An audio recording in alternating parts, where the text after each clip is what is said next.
I was talking about the importance of the syllables, the pad. So we discussed this shloka which said Gandharvam Trividham Vidya Swara Tal Padatmakam. So the Dhrupad Gayan gave a lot of importance to the syllables, like it was all derived from Vishnu Smaran, or the name of Lord Vishnu, Krishna, and the syllables mostly, like Ri was derived from Hari, No, Om, Tanan, Tanan, Ananta. So they mostly would chant things like Om Shri Ananta Hari Narayana.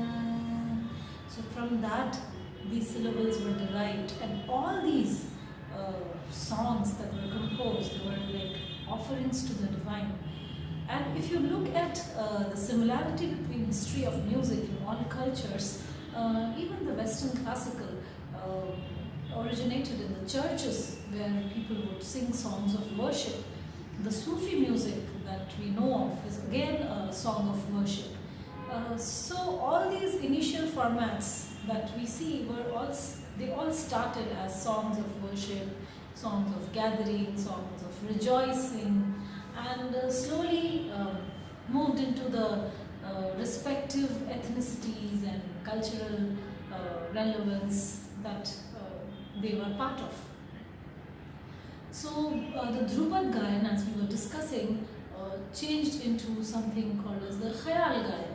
There were various other formats in which the rag was presented in the northern part of the country. Like they had the taranas. Taranas, when Amir Khusro Sahib used to compose, were quite meaningful, like the very famous Yaman Tarana.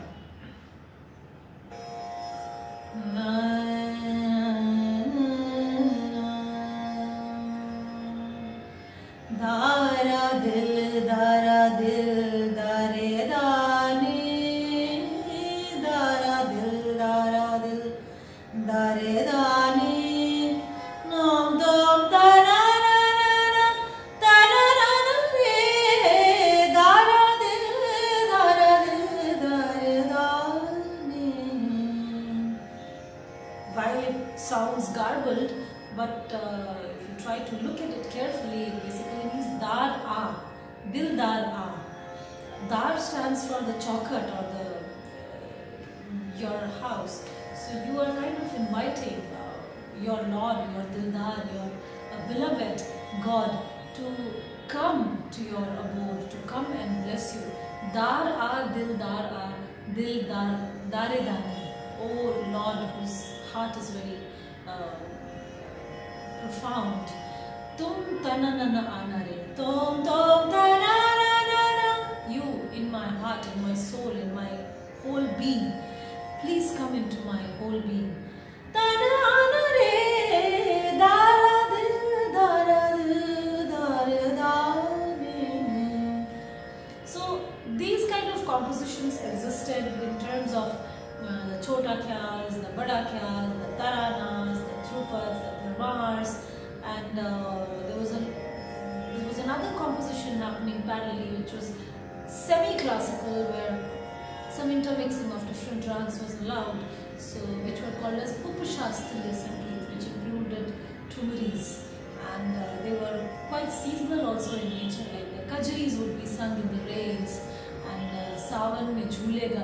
There was these compositions which were very seasonal in nature, the Chaiti in Chait month. So the music kept evolving, and it of course, depending on the patronage that you were getting from the king that you belonged to, because that was also very important for the musicians in those days, that they had to be taken by or accepted by the king.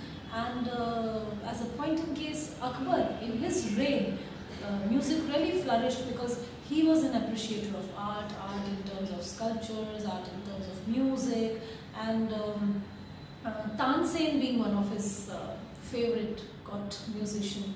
And in his times, who also was kind of following the we have a system of banis in Drupads. So Tansen was also following one of the banis of Drupad, and he did a lot into organizing the music the way it is now.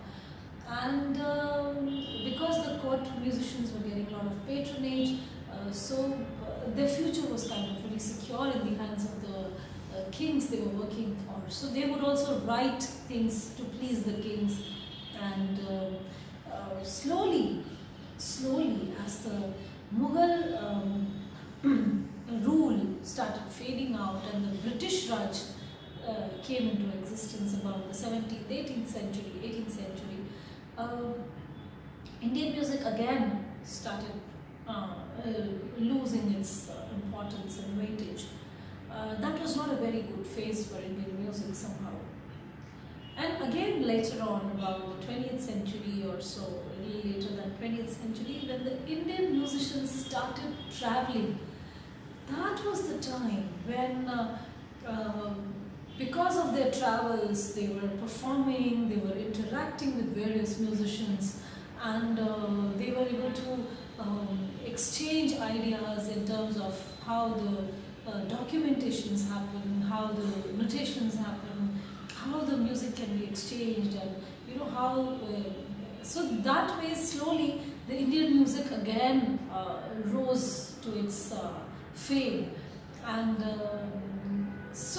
looking at the evolution part, starting from the mythological evolution to Samaved, going to the origin of how rag came into existence and different presentations in ragas like the Drupads, the Khyals, the Tumris, and now in its current form, the way further for music, I would say, would be primarily